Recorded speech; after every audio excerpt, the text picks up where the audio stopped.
কুষ্টিয়া সরকারি বালিকা উচ্চ বিদ্যালয় থেকে এসেছি। এখানে র্যালি করেছি। প্রথমে আমরা অনেক গাছ দেখেছি এবং আমাদের অনেক ভালো লেগেছে। আমরা কিছুক্ষণ পর গাছও কিনবো। অনেক বিভিন্ন রকমের ফুল গাছ আছে এবং অনেক সুন্দর সুন্দর ফল গাছও আছে। আমরা দেখেছি এবারের ইয়েটা আরও বেশি সুন্দর হয়েছে এর আগের বারের থেকে, আর র্যালিটা অনেক বেশি ভালো হয়েছে। গাছ কিনে আমি চারিদিকে লাগাবো, এতে পরিবেশ সুন্দর হয়। আমাদের গাছ লাগানোর প্রয়োজন, কারণ আমাদের বাংলাদেশে অক্সিজেনের অনেক কম আছে। এটা অক্সিজেন যত বৃদ্ধি পাবে মানুষের জীবন তত ভালো হয়।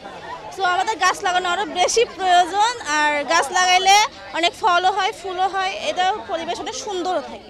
আজকে থেকে শুরু হচ্ছে বৃক্ষমেলা 2025। কুষ্টিয়া জেলা শহরের যে বৃক্ষমেলাটা প্রতি বছর হয়, আমরা স্বপ্নবিলাস নার্সারি থেকে আসছি। এটা আপনার এডুকেয়ার স্কুলের দক্ষিণ পাশে, ফজলুর মোড় আর নিশান মোড়ের মাঝামাঝি।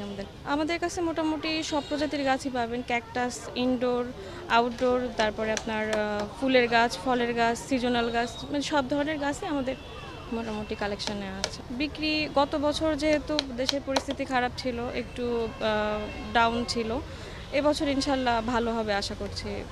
এবার মেলাও আমাদের একটু লেন্দি করা হয়েছে, যেন বেশি দিন ধরে কেনাকাটা করতে পারে। আবার ওয়েদারও একটু খারাপ, তো সব মিলায় আমরা আশা করছি ইনশাল্লাহ ভালোই হবে।